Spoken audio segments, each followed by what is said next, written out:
Wednesday morning. Today we're gonna be going over, just Trump getting into office in 5 days. Maybe post this on my YouTube if some of you guys join. But yeah, I'm doing the live streaming again. I'll probably, try to apply for monetization again on this channel sometime this year. So definitely support me, guys, as much as you can. I know it's like 6 in the morning in the U.S., but if you're watching this from outside or inside the U.S., definitely let me know.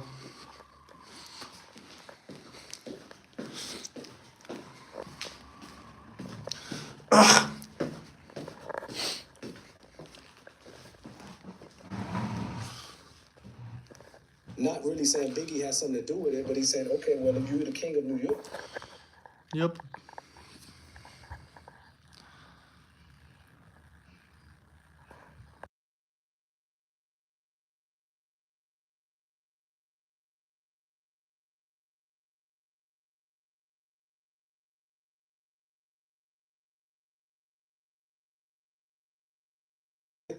Hey, good morning. Welcome to the live stream. I don't know who just joined, but smash the like button. Wait, and he seemed like he genuinely.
U.S. President-elect Donald Trump is intensifying his threats around tariffs. Trump posted this statement online saying, I am today announcing that I will create the External Revenue Service to collect our tariffs, duties, and all revenue that come from foreign sources. We'll begin charging those that make money off of us with trade, and they will start paying, finally, their fair share. January 20th, 2025 will be the birth date of the External Revenue Service. All right, CBC's Katie Simpson joins us now from Washington. So the ERS, we all know about the IRS. Katie, I mean, what do we know about what Trump is talking about? To be very frank, David, not a lot. So we did reach out to the Trump campaign, the Trump transition team, to get some sort of clarity around what this all means. And a lot of people in the United States are sort of scratching their heads at this moment. Does he want to create a new agency? Does that require the help of Congress? We did it, bro. Mr. Sam, I remember you, brother. Welcome in. We got the inauguration in 5 days. Hit the like button. 5 days until big Donald J. Trump is in office.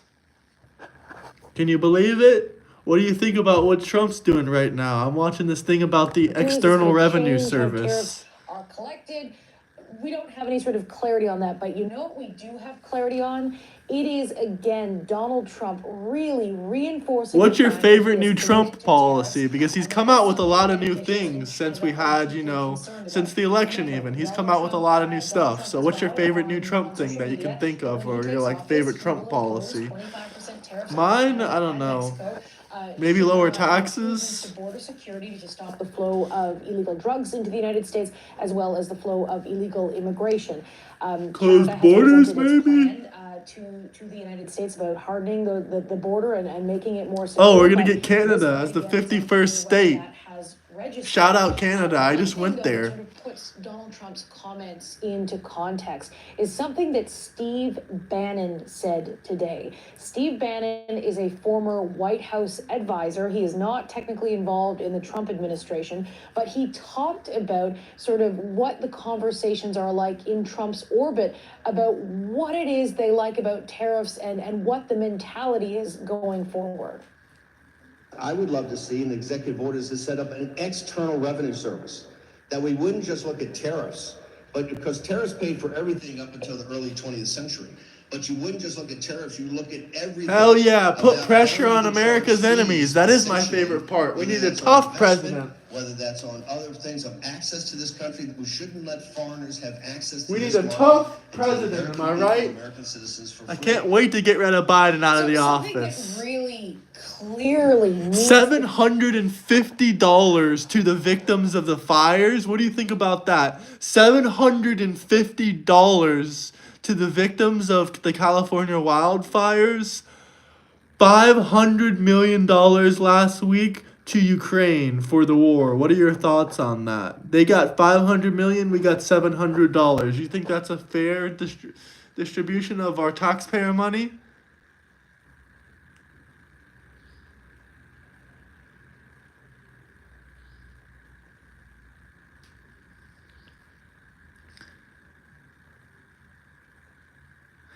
I mean, to be fair, I kind of see what you're saying, but I don't think he's really. I mean, technically, he is alienating a lot of people, but to be fair, a lot of them were already alienating themselves because they hated the president of the United States. Anyone that's not a Democrat, even if it wasn't Trump, they would have alienated themselves. Justin Trudeau, especially. I mean, I know he's not going to be in office anymore. He's getting out of office in March because, he quit because he's a loser. But yeah, I kind of see what you mean. Like, he is alienating. That's a bit aggressive to do. Like, especially, not even so much to Canada. I think Canada is all right. Like, Canada is a bit messed up that we're saying that. But, they're not going to do anything. But, like, when it comes to the countries like Greenland, I think that they're really, like, honestly upset. Like, they don't want anything to do with us, I'll be honest. Maybe, like, a small population of them want to, be Americans. But most of Greenlanders, they all want to be independent. They don't even want to be owned by the Dutch. Like, they don't want to be owned by anybody. I think that's fair enough. Yeah, I hope America doesn't alienate allies as well, man. It can be tricky. You have to be a tough negotiator, but you can't be too scared of, like, people not working with you anymore. Like, it's really hard to be a good negotiator.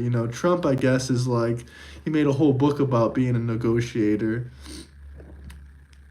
But, yeah, I guess, we'll just have to see what happens. To be honest, it would be worse if, like, he alienated some European partners or, like, even though, we have this whole thing against China, we can't alienate China either. We all have to work together as one global economic force. Now, that's a controversial statement. People are going to say, what do you mean you don't need to alienate China?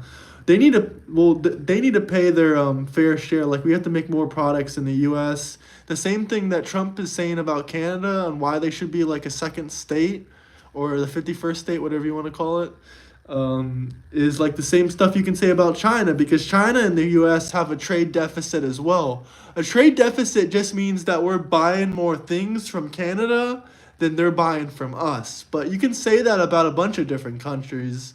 And I guess that's the main reason that Trump is saying that they should become a state, because, we're funding them so much, quote unquote. I see what he means, though, because we don't need the cars, we don't need the lumber or the steel from Canada. We have all that in our own country. And I guess they're the number one oil producer, but we also have oil in the U.S. Like, the U.S. has more oil than Saudi Arabia. So if we just tap into some of that oil, we won't need to buy any oil from Canada or anywhere else. We can also make the cars in the U.S. 25% of the cars in the U.S. from the U.S. come from Canada. So not really too much stuff we do need from Canada. I will say they are really rich in resources, but if we're honest about our own country, we're even more rich in resources than Canada. Hey, man. Yeah, I'm sorry, guys. I feel like I've been kind of letting you down, man. I've been busy, but I'm going to start doing the live streams again, Like, also, I'm not going to lie either. Another issue I've been having, brothers, is like, with YouTube and everything, they're not really up for me speaking about Trump too much. Like, I really gotta post a whole video on this alone. I mean, I made a video about it, why they won't monetize me. Like, I got almost 3,000 subscribers. I should be able to get monetization. But that's not even the main thing I really care about. The real reason, like, I kind of just stopped going live and uploading so much is because, like, YouTube was giving me, like, they were saying, like, copyright strike. I get that, whatever, fair enough. But I got a strike on YouTube. It wasn't even for copyright. It was for, like, I got a strike on YouTube for talking about Trump and the COVID vaccine. Not that I'm saying anything bad, so please, YouTube, I'm not saying anything bad about it. I'm not criticizing it. It's a healthy medicine, the COVID vaccine, guys. It's healthy. Okay, I won't even talk about that again because I don't want them to, like, rip my channel again down. But basically that's why I haven't been going live. But this year, strikes disappear after 60 days, 90 days, whatever it is. So we'll just reapply, take some videos down. I think they already forced me to take them down. So, we'll do that. But, yeah, we'll keep going with this channel. We're almost at 3K subscribers. I really appreciate you guys joining in. I remember both of you guys real well. Like I say, I remember every single person, like, unless they changed their name or something, unless they changed their username. But I want to show you guys this thing about Trump's tariffs. So let me just continue the video if you want to watch it. That the way I've been good though. How was your Christmas? How was your guys' New Year? Let me know about that. And it's the American How was your New Year and how was your Christmas? Importing the good with a tariff on it. Also, what do you think about Trump? Like, he made a lot of new policies and stuff like that. Like, what's your least favorite? I guess I kind of agree that it's a little bit hostile. Hopefully we don't alienate any of our American allies, but it's a gray area. We got to negotiate some things because we're getting screwed in business. Yeah, also I had Christmas and stuff like that. I should have done some live streams, honestly, but guys, I don't know. I was a bit also lazy. And like I said, guys, like, YouTube kind of canceled me out of this thing. But I want to do some, like, live streams at some bars with stuff with some friends. Like, I want to do more stuff, like, where I live at, But I do like just sitting here and talking to you guys, too.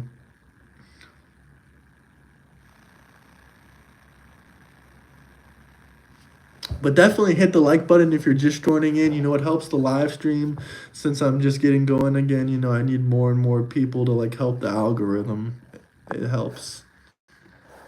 Pays Custom and Border Patrol. They're the ones that collect the tariffs. And then generally what happens next is that business passes the tariff cost increase onto the consumer. Just to be extremely clear about how it is that tariffs work. The thing is that Donald Trump has rejected that argument, has rejected that reality, that what happens. So he is coming at this from a different position. Oh, the 700 to Cali? I'm glad you just brought that up. I was just talking about that before you joined in. Oh, the 700 to Cali is retarded. The way, excuse my language, if you got any special needs and people in your family, your sons, whatever, kids, I respect that, whatever. But I'm not saying like that. I'm saying, like, these people are beyond, mental capacity to be doing their job. Like $700 to California, like, a couple days ago, whatever, to the people in LA that lost their houses. And like a week before this, literally 1 week before this, 500 million to Ukraine. Bro, do the math. There's 30,000 people so far. I mean, it's growing every second because the fire is growing every second. There's 30,000 people that lost their house. Bro, at least give 30,000 people 100,000 instead of giving, like, Ukraine $500,000 just to kill people. I don't know which one sounds better to me. Give money to kill people or give money to, like, help people. But I guess, the military-industrial complex has to make their money. These warmongers, these stockholders, and these big companies have to, make their money.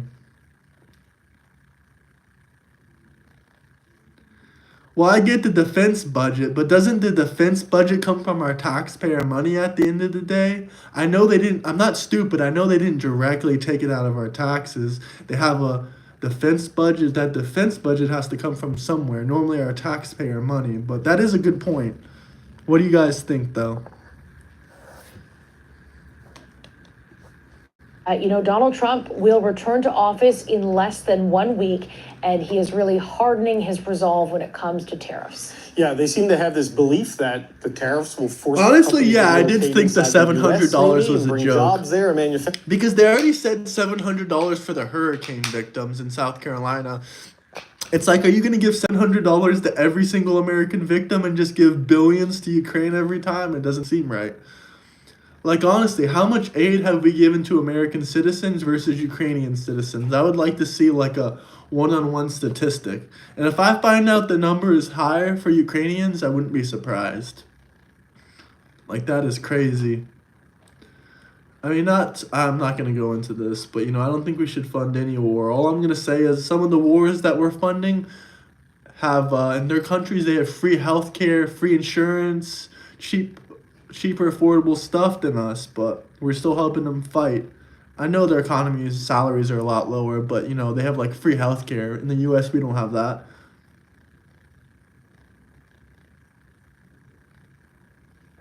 Yeah, no, I know we didn't divert money from social services to Ukraine, but if you think about it, we should have taken money from somewhere else, like, that was going somewhere else. Like, the money that was going to Ukraine should have gone to social service. But no, I see what you mean. We didn't divert. It's not like someone didn't get their social security money, or it's not like someone didn't get, their social services money. But I guess that's a benefit, but still.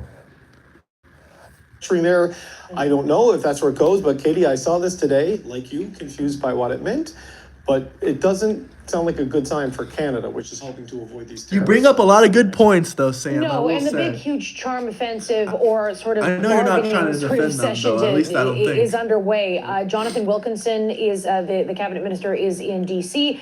We're told that he's got some meetings with some American lawmakers. Melanie Joly is going to be on her way to Washington this week. So this is all part of the Team Canada engagement.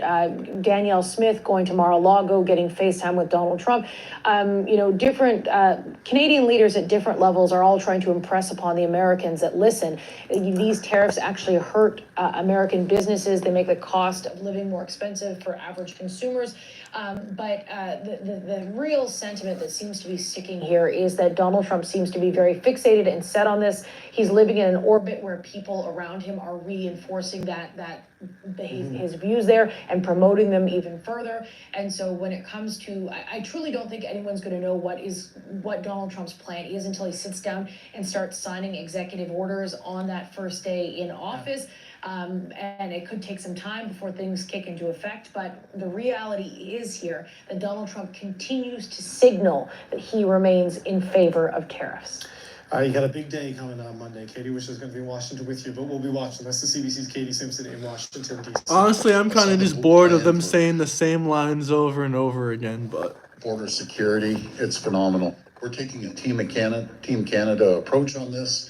We're going to work closely with all the other... No clue who this guy is. With the federal government. Tomorrow's conversation allows all of us to discuss how we can be ready next week when we see ultimately what the Americans propose. Okay, meanwhile, less than a week from his inauguration, Donald Trump gives an idea. We propose we take Canada or we take it by force. How about that? I will create the External Revenue Service to collect our tariffs, duties, and all revenue that come from foreign sources. We will begin charging those that make money off of us with trade, and they will start paying, finally, their fair share. January 20th, 2025 will be the birth date of the External Revenue Service. Okay, Kate, I'm not going to get you to interpret Donald Trump's meaning in that because who knows. But there's something interesting happening. This is a gathering of the first ministers that the premiers requested and that Justin Trudeau has finally agreed to. This is the Team Canada gathering. They're not going to have a joint news conference at the end of it. Justin Trudeau's going to be solo with maybe his ministers at the meeting site. The premiers are relocating to a hotel where they will have a press conference with just them. Does that seem weird to you that they wouldn't be together 4 or 5 days before the inauguration where they're trying to come up with a coordinated response to Donald Trump? I do not think that it's odd only when you consider that the ostensible captain of Team Canada quit the job last week. And I think that Canadians are right to be pretty skeptical about the efficacy of these meetings. And not at all surprised to hear different messages from different premiers concerned about their different constituencies, because the one person whose responsibility it was to present that united front and that united approach left the job. And so I put the blame squarely at Justin Trudeau's feet in terms of leaving us with an empty negotiating chair. When the new administration comes in, David, who are they going to be dealing with? Are they going to be dealing with Justin Trudeau? Probably not. They know he's a lame duck prime minister. Are they going to look at whatever Chrystia Freeland is saying about tariffs? Because presumably she would be bringing in that policy should she become the leader in a couple months' time. So I think that it sends a huge signal of confusion to the incoming administration. And I don't think $750 to the wildfire victims in California. $500 million to the Ukrainians last week. That ain't fair for the American citizens. What do you guys think? Facing this government with what has happened and with the resignation, but Emily, he's still the prime minister. They're still the federal government. They're still have executive authority to deal with these things. And if the goal is to send a message to Canadians that everybody's together, the premier's deciding to relocate to a separate location when the plan was for 15 chairs for a joint news conference. It just highlights all the fissures that people are worried exist. Exactly. So I'm actually worried about what's going to happen next because there is such a gap in terms of our ability to be coordinated that is so apparent that obviously we can Guys, I will say one thing. Mark Zuckerberg is against free speech, man. Don't be listening to Mark Zuckerberg. Even though he made this whole thing, oh, I'm with Trump now, I'm a conservative, blah, blah, blah. Guys, I need the CEO of YouTube.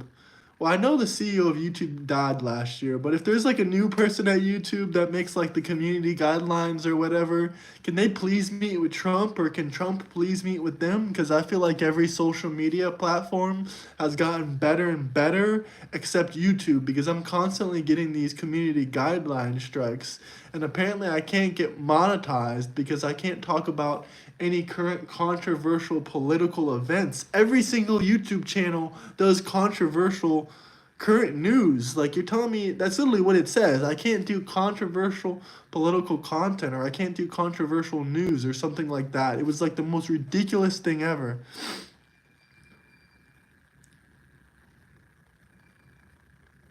Instead of giving $10 billion to Iran, we could have given it to Cali.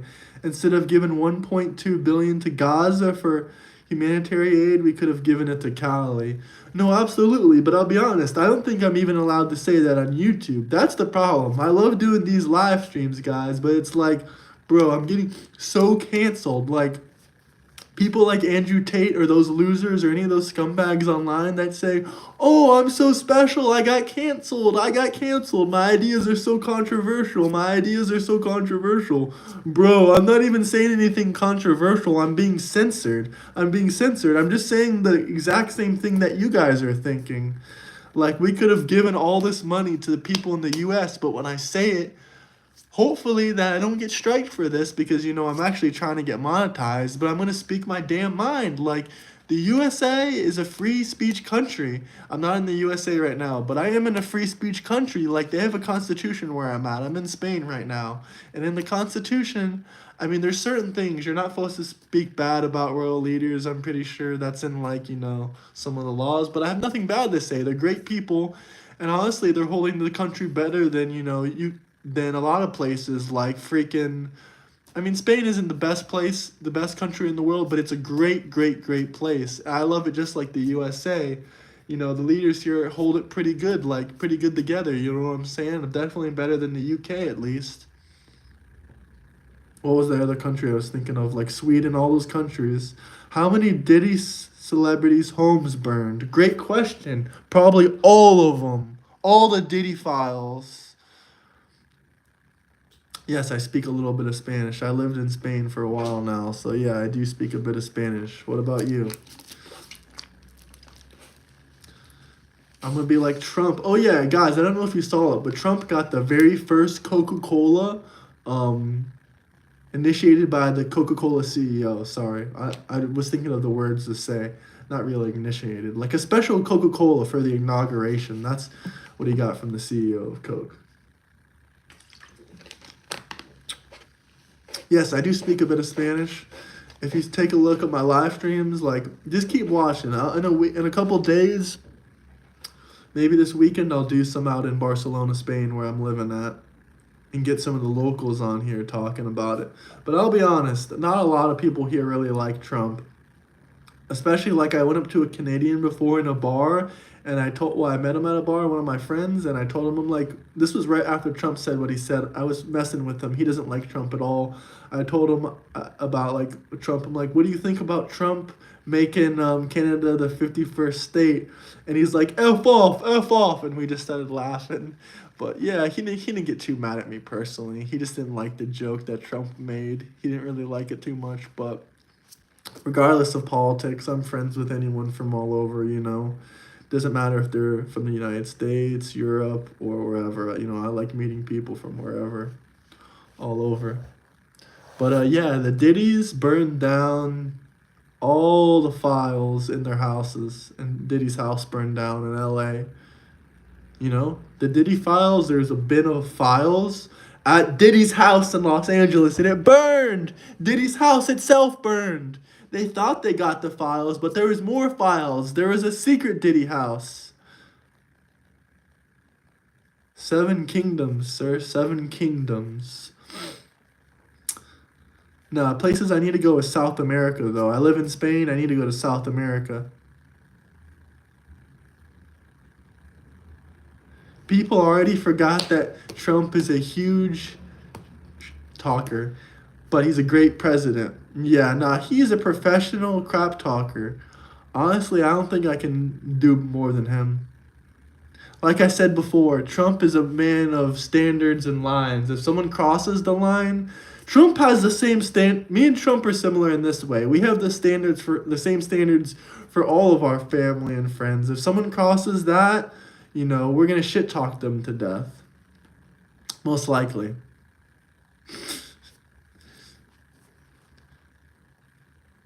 You know, some people say, no, he wouldn't do that. No, he's a vicious, ruthless guy. He would shit talk his own father, his own mother if they, you know.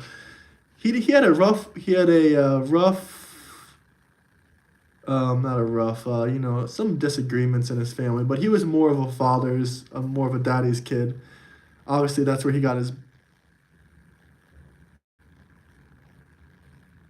What speech from what night? From his last inauguration, or what? What are we talking about? I remember most of his speeches, I'll be honest with you.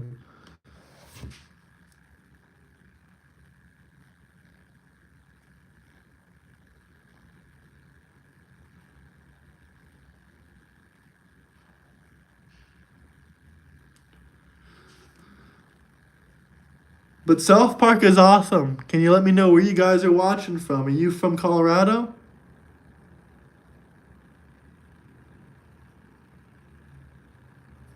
From when the leader of ISIS was dead. Should we pull it up? Speech. Leader of ISIS. I'm looking it up right now on YouTube. Let's see if I can pop it up.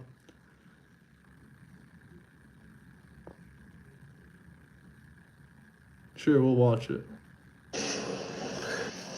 Last night, the United States Honestly, brought no, I the don't world's really remember #1 this. terrorist leader to justice. Abu Bakr al-Baghdadi is dead. He was the founder and leader of ISIS, the most ruthless and violent terror organization anywhere in the world. The United States has been searching for Baghdadi for many years. Capturing or killing Baghdadi has been the top national security priority of my administration. U.S. Special Operations Forces executed a dangerous and daring nighttime raid in northwestern Syria and accomplished their mission in grand style. The U.S. personnel were incredible. I got to watch much of it. No personnel were lost in the operation. while a large number of Baghdadi's fighters and companions were killed with him. He died after running into a dead-end tunnel, whimpering and crying and screaming all the way. The compound had been cleared by this time, with people either surrendering or being shot and killed. 11 young children were moved out of the house and are uninjured. The only ones remaining were Baghdadi in the tunnel, and he had dragged 3 of his young children with him. They were led to certain death. He reached the end of the tunnel as our dogs chased him down. He ignited his vest, killing himself and the 3 children. His body was mutilated by the blast. The tunnel had caved in on it in addition. But test results gave certain, immediate, and totally positive identification. It was him. The thug who tried so hard to intimidate others spent his last moments in utter fear. Grillies. Okay, we'll pop it up.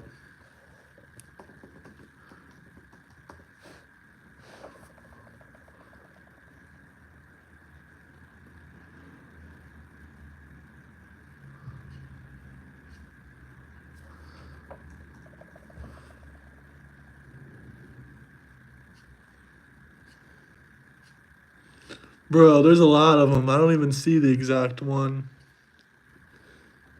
Leader. Death.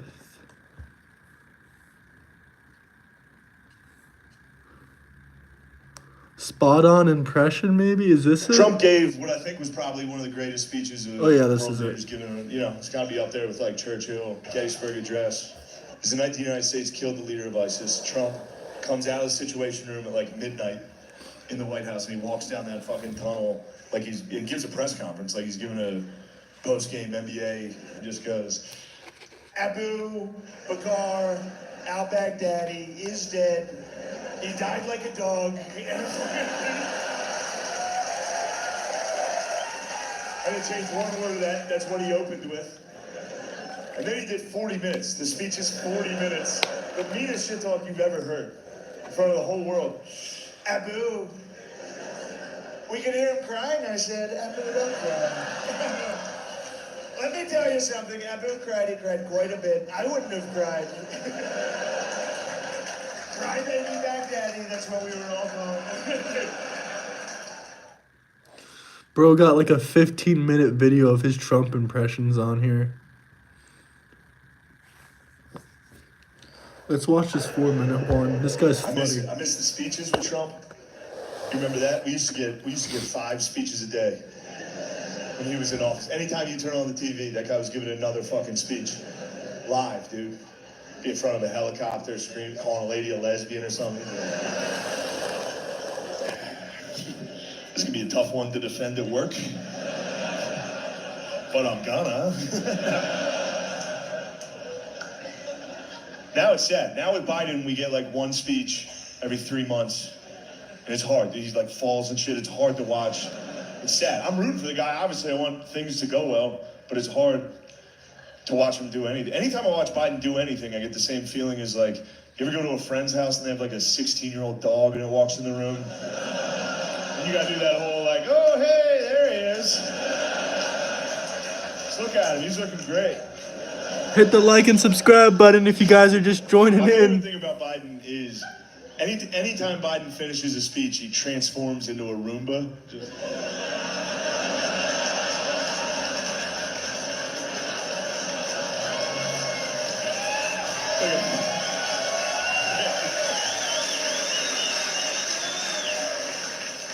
I miss it. I miss the Trump speeches. Trump gave what I think was probably one of the greatest speeches of world leaders given. You know, it's got to be up there with like Churchill, Gettysburg Address.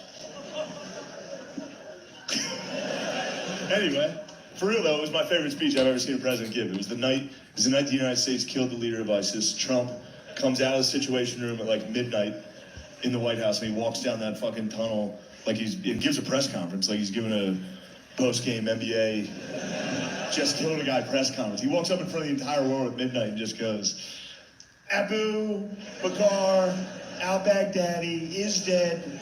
He died like a dog. That's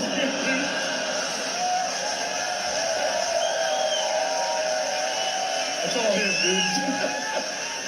I didn't change one word of that. That's what he opened with. And then he did 40 minutes. The speech is 40 minutes. For no reason. It wasn't a prepared speech. He freestyled 40 straight. Not even a speech, just mean shit talk for 40. The meanest shit talk you've ever heard in front of the whole world. Abu. We can hear him crying. I said, Abu, don't cry. Let me tell you something. Abu cried. He cried quite a bit. I wouldn't have cried. Crybaby Baghdadi, that's what we were all calling it. Look, I love everything about that speech. I love it. I love thinking about Trump in the Situation Room, surrounded by generals watching watching special forces, watching those cocksucking Navy SEALs. Those mother, if I was in there, I'd be like, get out of there, run. No, I love thinking about Trump in the Situation Room, watching a live military operation. He's the only dude in the room that wasn't military. He must have been the only dude watching it that was like, oh! Like, you can tell he's never seen it before by the fucking speech. The speech sounded like a guy just trying to tell you some shit he saw. A lot of guys would knock on the front door, not these guys, not our guys. Not our guys. Our guys went through the wall, they blew up his wall. And they used dogs, beautiful dogs. Beautiful dogs is the funniest detail. It's true, they actually did use, it was the Army Rangers and they used dogs because they were afraid al-Baghdadi was going to be wearing a suicide vest, so they killed him with dogs and a robot. And then made fun of him for crying. Let that guy cry. That's the scariest death I've ever heard of. That dude was laying in his bed in the middle of the night, his wall exploded. Fucking 10 dogs and a robot broke into Dude, 10 dogs wearing helmets and goggles broke into his house. The Paw Patrol, the actual Paw Patrol. Honestly, nah, I've never seen that before. That was pretty funny, though.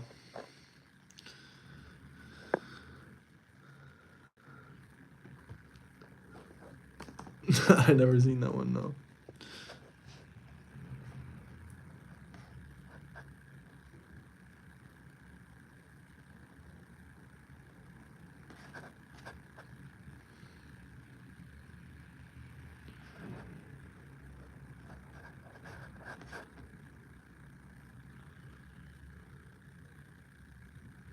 Come on, guys. Do we have any Kamala Harris supporters in here? I know we don't. I'm just messing with you. Maybe we do, actually.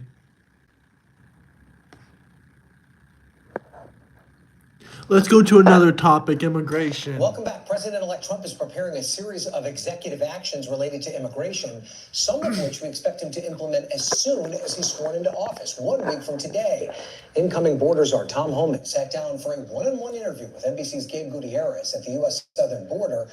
When it comes to implementing President-elect Trump's ambitious plan for mass deportations, Homan wouldn't put a price tag on the effort, but said the $86 billion number that's been floated would be a, quote, great start. By when do you need that money in order for this to be effective? The sooner we get the money, the more effective we're going to be. But because there's limited money right now, doesn't mean we're not going to start day one.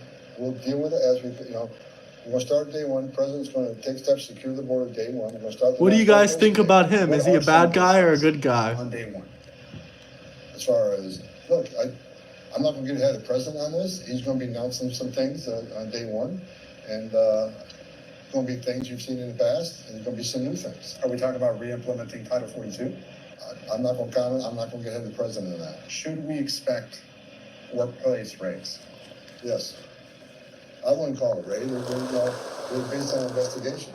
But why do I say that? Number one reason, where do we find most victims of forced labor? Forced labor operations. The Biden administration said they're concerned about trafficking The truth. Oh, absolutely. I would never hang out with this dude in a million years. But yeah, I think he has a good job. I think he's the right man for the job. But I would definitely, I wouldn't even have a beer, maybe a beer with him. Maybe I would have a beer with him. That's about it. Just one beer, 15 minutes, I'm out of there.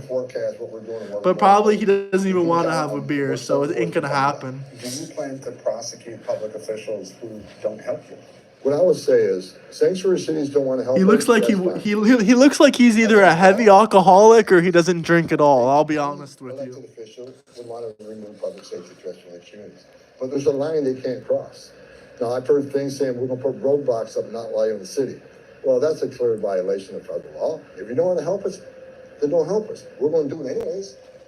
You're not going to lock us out of your city. We're going to do this job. Will there be collateral arrests? Yes. So, for example, if you go after a immigrant who has a criminal record, you find him at home, his wife is there.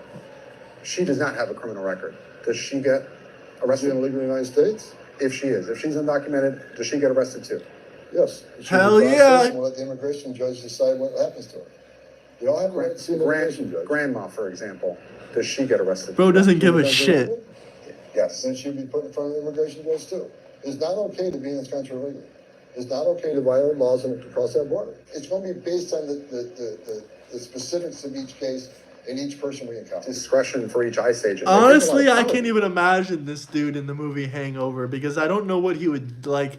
Bro would be a crazy character, but I don't know what he would do exactly in the movie Hangover. He could either be a side character or bro could be like actually one of the boys, way too messed up.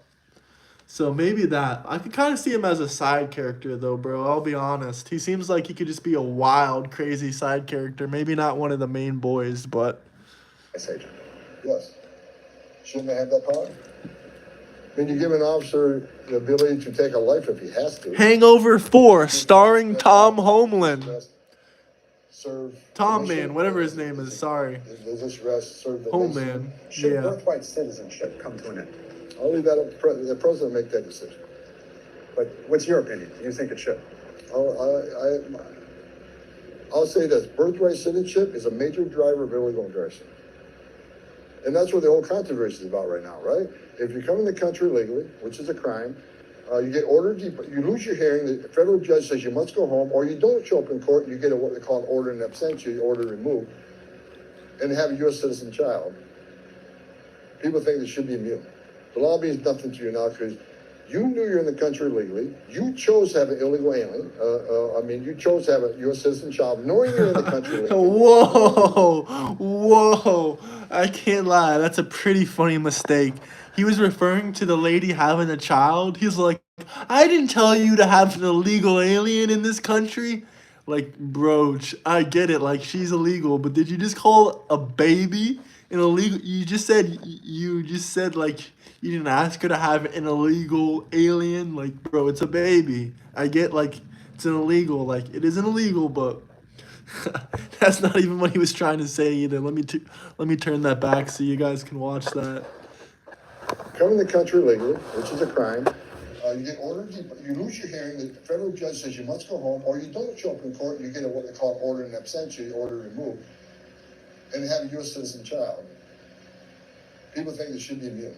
The law means nothing to you now because you knew you're in the country illegally. You chose to have an illegal alien. You chose to have a U.S. citizen child, knowing you're in the country illegally, knowing you were ordered deported, and you went and made that decision.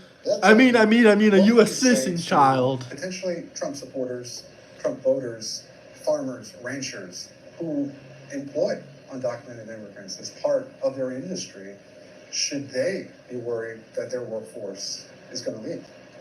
I would tell you, wait and see what we do at worksite enforcement before you make that judgment. There's a legal way to bring in agricultural workers to this country. If it needs to be expanded, if the Department of Labor can say that we don't have the workforce to do it, then it's up to Congress to make a fix. But right now, we're going to force the law as is. Will mass deportation hurt the economy? I think mass deportation and results of mass deportation are more important to this country than anything. I don't put a price on Laken Riley's life. I don't put a price on all these young women who've been raped and murdered. I don't put a price on our national security. What price do you put on national security? So I think the national security of this nation We can't afford another 9/11. We can't keep affording American citizens dying at the hands of illegal aliens. You have mentioned that there could be a hotline for people to call in to report undocumented immigrants in their communities. It's one thing we're considering, yeah. One thing you're considering. What would that look like? That's what we're working on it now. What makes sense? That's still a fresh idea, working on it. But I want a place where American citizens can call and report. We need to make sure they have an outlet to help report child traffickers, forced labor traffickers. We want to give them an opportunity to be a part of the fix. Do you plan to separate families? Families, I've said it before. Families can be, if a family needs to be deported, members of the family needs to be deported, then that parent needs to make a decision. Again, having a U.S. citizen child should be an amnesty card. They put themselves in that position. So if there's an illegal alien parent wants to be, it's going to be deported, he has a U.S. citizen child, then he needs to make the decision as a parent. You put yourself in that position, so you can be a parent, the child go with you to your homeland, or the child can stay with a relative or another spouse. But again, I am not putting myself in that position. The president they put themselves in that position. Having a U.S. citizen child does not give you immunity from this nation's laws. Thanks for watching. Stay updated about breaking news and top stories on the NBC News app or follow us on social media. Or follow them on social media.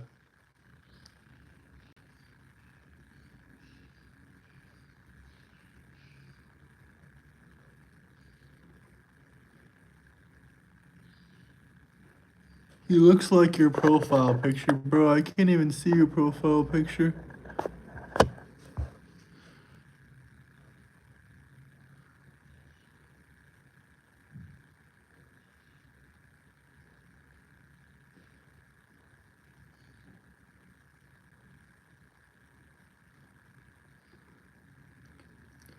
Don't look now, but there is MAGA Civil War. Steve Bannon pledges to have Elon Musk run out of orbit by inauguration day. As a student of this movement, I can explain, and there's lots of coverage that plays out how the initial spark, the thing that brought this into public, was a disagreement over the issue of work permits called H-1B visas. They allow companies in the United States to hire foreign-born talent for specialized roles on a short-term basis. Steve Bannon's side and coalition is in one corner. Elon Musk's is pitted against. Who the hell is Steve? Side. It's a feud that boiled over on social media, one that escalated again over the weekend in the pages of none other than an Italian news. I mean, of course they have to dramatize it, but who the hell is this guy? Some Italian dude or something?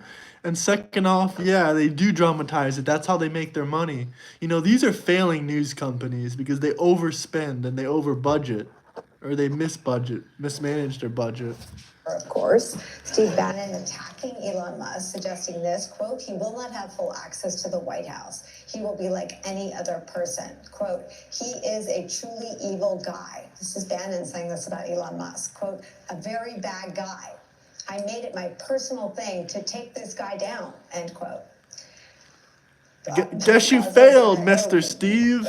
Steve Bannon also said about Musk that he should, quote, go back to South Africa. Wow, holy shit, that is racist. Holy cow. I don't know if this guy's a Republican or a liberal or what, but if someone on the left said this, bro, all hell will raise loose. Why are they siding with this guy? South Africans, the most racist people on earth, white South Africans. We have them. You just told him to go back to his country. Isn't that racist? Musk, for his part, has not responded to these comments publicly. Joining our conversation, someone who is oddly expert at all this, MSNBC. He probably doesn't know who he is, just like me. Host of the Tremendous Bulwark podcast. Eddie's still here. So Tim Miller, first, take me inside why Steve Bannon hates Elon Musk so much, and then talk a little bit about Musk's efforts to retaliate and take some of Bannon's allies off of the platform Musk runs, X. Yeah, some of this goes back a long way. These guys were going at each other, I think, back in 2018. I think the interesting thing about this, Nicole, because he's a Republican guy, I in guess. discussing the MAGA infighting, because these are a lot of children and having a food fight in a cafeteria at some level, and Bannon's mad at so and so-and-so's mad at Bannon. It's kind of like, who cares at some point? But this one actually does matter because it is a fundamental rupture in the coalition. Like, for the coalition to survive, they need the nationalist Steve Bannon wing, which is I would call OG MAGA, the anti-immigrant, anti-trade, America first, if you will. That's sort of the Bannon lane, and then you have Musk, who is really a globalist at his core, but has kind of brought in these tech bros that were, radicalized by COVID or whatever. They might be quote unquote anti-woke, but they're not like meaningfully MAGA across all these policy issues. And Musk, in his case in particular, like does business in China and is on the take from China, which again is fundamentally at odds with kind of the America First crowd that does not believe that the U.S. should be doing friendly business with China, doing friendly business with the world, that we should be decoupling from China. So here we have this fundamental fissure with kind of the Musk world, and now he's got Vivek with him and some other people, and Bannon, and they are going to this fight is not just about personalities. Like, as policy gets implemented in the next Trump administration, this will be a what to the wall, all out to the wall fight between the Bannon world that does not want the kind of corporate oligarchs to have power, and then the corporate oligarchs who do want to wield power over Trump. And it's also one where like either side could really win, because while Trump might instinctively be more with the Bannon, he loves the attention of the rich guys. He loves having them around. He loves feeling like he has them at their fingertips. They just mentioned that press conference the other day. Zuckerberg came to see me. Gates came to see me. Bezos came to see me. Like, this is the ego thing for Trump. So he might very well sell out his MAGA base and go with the oligarchs, and I think that could potentially Bull cause some crap. political problems. I think it's a Oligarchs. Eddie, This is why I don't like MSBC, because they're fake news.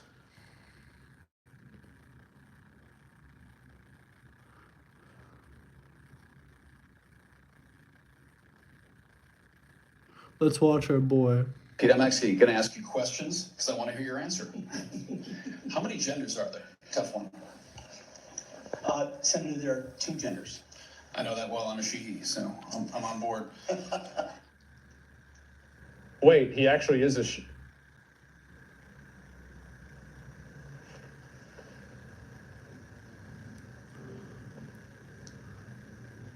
Okay, that was really good. God damn, that was really good. Wow. Senator, there are 2 genders. I know that well. I'm a she, so I'm on board. I don't get it. Read his name. What is the diameter of the rifle round fired out of an M4A1 rifle? That's a 5.56. Yeah. How many push-ups can you? I knew that one, by the way. I played PUBG. You do. I did 5 sets of 47 this morning.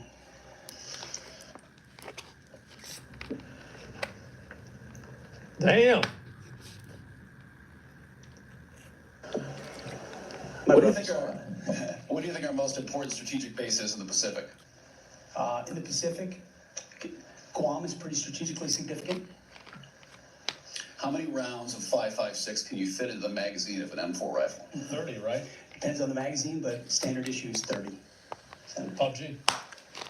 And what size round is the M9 Beretta standard issue sidearm for the military fire? A 9mm. Senator. What kind of batteries do you put in your night vision goggle? Duracell. So right there, you're representing qualifications. Man. Oh boy, easy questions? Yeah, it's like I knew a lot of these, man. In other words, you're quite sure that every general who serves should not go directly into the defense industry for 10 years. Are you not willing to make that same pledge? I'm not a general, Senator. You'll be the one, let us just Ambulance be clear, passing. in charge of the generals. And Oh, jeez. Oh God. No, She's General. Yeah. way too old. Way too Really old. funny about this? There's an ambulance Do passing you by. remember what I Sorry, said guys. about how in school, when I didn't know the answer to a question, I would tell a joke?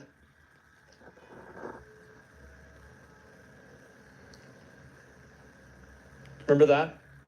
And everybody would laugh and they'd move on. I do think that it's problematic that people that are in the military immediately go into defense contracting. I think it's problematic. I think it's a perpetuation of the military-industrial complex. I don't think it's a good thing.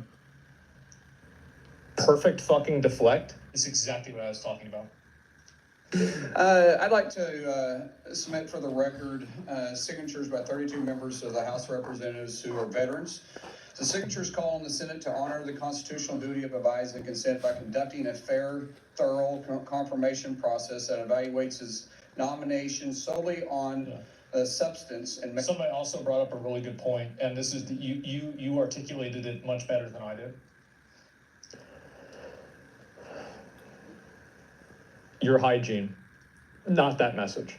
If generals know at the end of their career they can just go to private arms companies, then they can help those companies while at their job as a general. Exactly. Completely agree. Merits.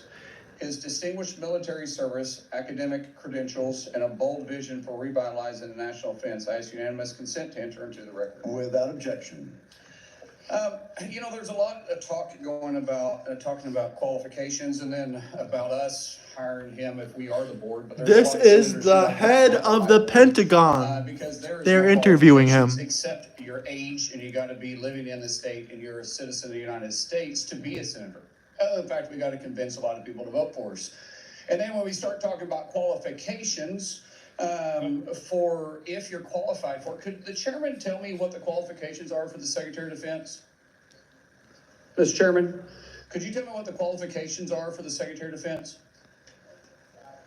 I'd be happy I'll read it. for you to Let me read it for you because I was getting some advice from I my second in command. Yeah, but I'm just making a point because there's a lot about qualifications. And I think it's so hypocritical of senators, especially on the other side of the aisle, be talking about his qualifications, not going to lead the secretary or be the Secretary of Defense, and yet your qualifications aren't any better.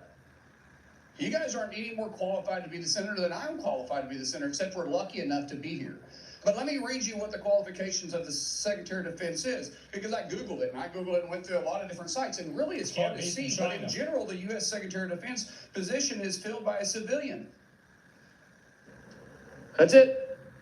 If you have served in the U.S. Army Forces and have been in the service for, you have to be retired for at least 7 years. And you want to know the reason why they're pushing back on this guy? Is that there's a chance that I think that he's probably not like one of the guys that's part of the inside group, and maybe he's not old enough to where, they're going to have him be part of that inside group yet. I think that's probably the real reason. Good? Yeah, no, I like him, for sure. Congress can weigh that. And then there's questions that the senator from Massachusetts brought up about serving on a board inside the military industry, and yet your own secretary that you all voted for, Secretary of Austin, we had to vote on a waiver because he stepped off the board of Raytheon.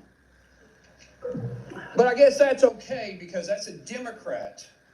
This is some fucking Metal Gear Solid plotline shit. This is the reason why those games were so popular. It's because everybody knows this is bullshit. Everybody knows it's bullshit. Obviously, it's bullshit. What is this? Secretary of Defense. But you so quickly forget about that. And then This guy is gold. Who else watches Osman Gold, or however you say this guy's name?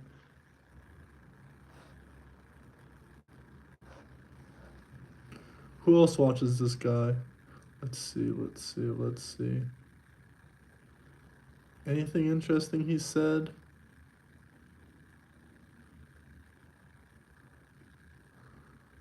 The death of fact checkers. Thank God fact checkers is getting out of here. Meta boss decision to get rid of the platform's 40,000 moderators. They had 40,000 people involved with this shit. Most people watching this are probably quite familiar with the term fact checkers, but just in case you're not, it's a term that implies arbitration of the truth, oftentimes with regards to politics, at least in the United States. And it's a concept that is extremely rife with controversy. On one side, you have a common belief that misinformation is an existential threat to democracy and that those who spread it or otherwise say things that are incorrect as per the agreed upon narrative at the time should be completely removed from social media and public. I don't understand how misinformation can't also be, this is going to be like, guys, I'm really going to display my Fedora power level here. Isn't religion misinformation because it's fucking fake? To say that Noah's Ark or Jonah lived in a fish? So why don't we ban people for talking about religion, or that the Earth is 6,000 years old? If you want to start fact checking, let's do that. They found the Ark. No, there's there's undisputable evidence that there was a huge flood. There is not undisputable evidence that it was caused by God because he was mad and Noah put every animal on there and it covered the entire Earth and it wiped everybody else out. That's the there's a bit of a Sorry, Osmond Gold, but we love Jesus Christ around here, buddy. Like these fact checkers are only focusing on that and not this other stuff. Discourse. On the other, you have Sounds advocates cool. of Sounds free very speech cool. who believe that suppression of that right is a far worse offense than any misinformation could ever possibly be, allegedly asserting that whether or not something is true or goes against public perception or even offends the sensibilities of their fellow citizens is entirely irrelevant because the right of the speaker to say it transcends any potential right for the government, businesses, or social media platforms to stop them. For the past few years, it almost felt like background noise, at least in my view. It was certainly happening, fact-checking all over the place, but there wasn't really anything we could do to change it. Private social media companies are going to do whatever it is they want to do. And maybe long-term impacts like governmental regulation over a multi-year period resulting from certain elected officials might have some sort of impact. But boots on the ground, I wouldn't be surprised if fact-checking, if the companies are putting out official statements on certain things being true or not, I wouldn't be surprised if some companies might be worried that certain outcomes that were arrived at by fact-checkers could make the company liable in case a person acted on that in a way that was detrimental. I think there's also a good chance that that could happen, that there's like some sort of abstract liability that this creates. But I don't know. That's just a guess. Normal, everyday people had very little effect on the overall concept of fact checkers. Without getting too far into the weeds, fact checking was particularly prevalent during the rise of COVID-19 and is also extremely common when it comes to political discourse. A couple of high-profile examples would be when fact checkers adamantly labeled or shut down, rather, discussion of the Wuhan lab leak theory for COVID-19, the origins of it, or the Hunter Biden laptop story, which took hold at the climax of the 2020 presidential race. You might actually see down below this video right now some kind of stupid little blue banner. They should make Hunter Biden the main character of GTA 6. They should have a mod for that. Maybe Nexus mods will allow that since he's not running for office, where they replace that girl with Hunter Biden. Link to like Wikipedia or something because I said COVID and Hunter Biden laptop and YouTube is making sure you know the truth. That'd be a It's good like idea. boilerplate, here are the facts kind of statement about whatever issue it perceives me to be talking about. I had that happen recently with a story about leaked files on a hacking forum because I mentioned Area 51 with this dumbass definition of what Area 51 really is down below, even though it had basically nothing to do with the actual video. And there was nothing even remotely untrue that I said in its entirety. But regardless, fact checkers over the past 8 or so years, it feels like, became a pretty ubiquitous concept online. That is, they were until now.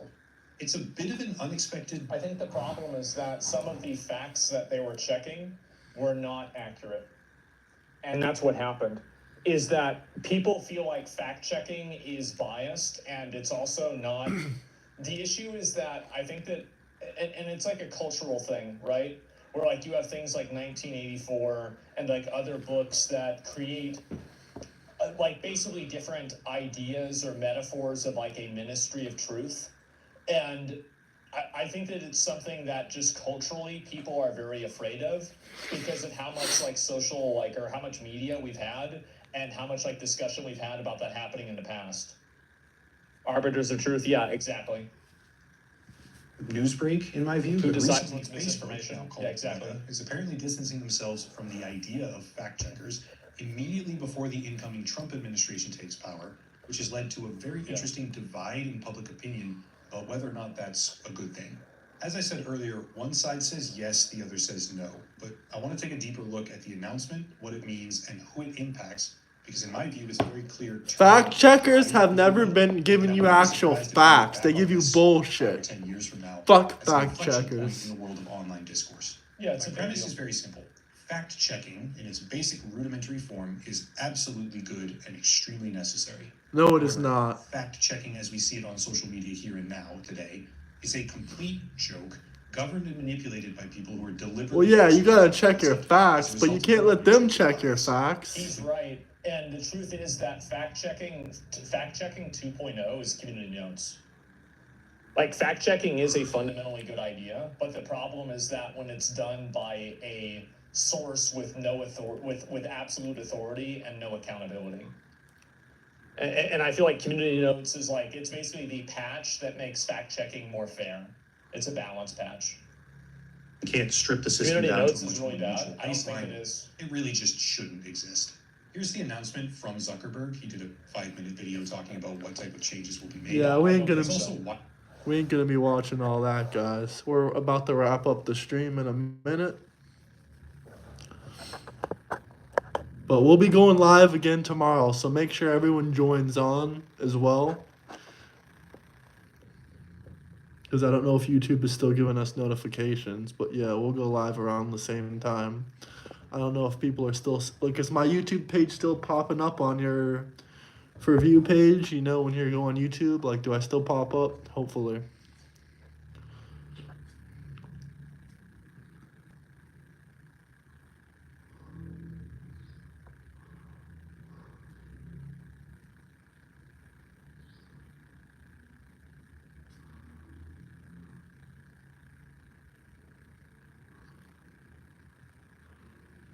Can't show the view on here with Wimpy Goldfried because she doesn't believe in free use of content. Even though it's not falling against the copyright terms, she still doesn't let you use it.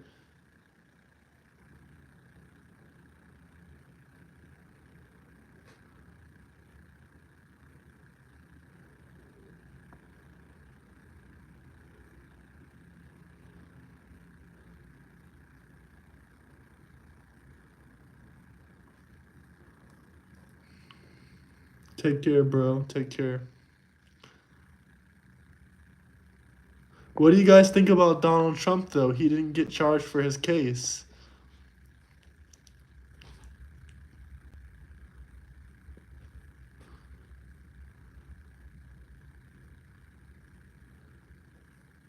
You guys take care as well. Make sure to check out my other videos.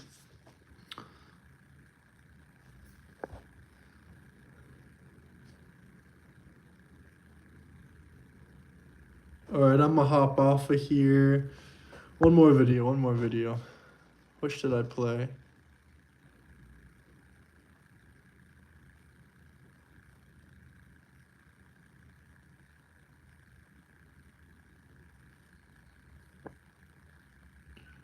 Fine, I'll play this. Probably will be a shit video. Concerns over Australia's relationship with the US under an impending Trump presidency have prompted calls for the Prime Minister to invite the new leader down under. Live now to Today Federal Politics reporter Liz Daniels in Canberra. Liz, our former US Ambassador Joe Hockey is driving these calls. He is, Jane. By this time next week, Donald Trump will have been sworn in as US president for the second time. 5 days, guys. 5 days. For Australia, including the potential that he could impose Manana, 4 days. Tomorrow, 4 not days. just against us, but on China as well. That's what's prompted these questions. I really about wanted to go whether to the face-to-face inauguration, sit-down but the would happen tickets are between really the Prime expensive, and Minister also and the new security, president. background Anthony check, Albanese has flights. pointed to a Quad Tickets summit from that's what I scheduled saw are for at least sometime this 5,000 year. minimum. That would include the leaders of Japan and India as well, but there's no So that's date kinda set crazy. for that meeting. It could still be some months away. The last Quad was held in Delaware back in September, hosted by President Joe Biden. Now, former ambassador to the US, Joe Hockey, has suggested Australia should instead invite Mr. Trump down under. Barack Obama, Jane, was the last sitting US president to come to Australia, and that was 10 years ago. Okay, Liz, thank you. Hey, the other thing is the Prime Minister, he's been accused of not moving fast enough to develop a relationship. Your inauguration, obviously. I guess they really like Trump down in Australia, down under. As our ambassador to the US, she says, watch this space. All right, guys, hit the like and subscribe button. Share this video. In on that as a country. Much appreciated. Look, the Australian-US relationship is fine because we have value to the US, and Donald Trump is transactional. We have value to him, be it in the trade deficit that we run, in the base we provide, and the security partner we provide in this important region, particularly if he's eyeing off a trade war with China. The other thing, running to Mar-a-Lago, which has been sort of the MO of most of the world leaders to try and get on Donald Trump's good side, doesn't always work. Look at Justin Trudeau. He was one of the first down there, and the president spent the next 2 months tweeting about how he's going to take over his country and make him a governor. So it is a difficult path, but you've got to remember, Donald Trump's transactional. He seems to like Australia. We'll see if that works this time. Australia could just become the 51st state of the US. That would solve a lot of things. Some say we do already. That's it. Honestly, I'm just starting to think they want that. The amount of times they mention it and they talk about becoming a state, like, bro, we haven't said that once, but I guess they want it. Maybe we should take them instead of Greenland. Are they close to Russia or a good strategical point for us? Not really. All right, guys, peace out. This is for real this time. Bye. Logging out.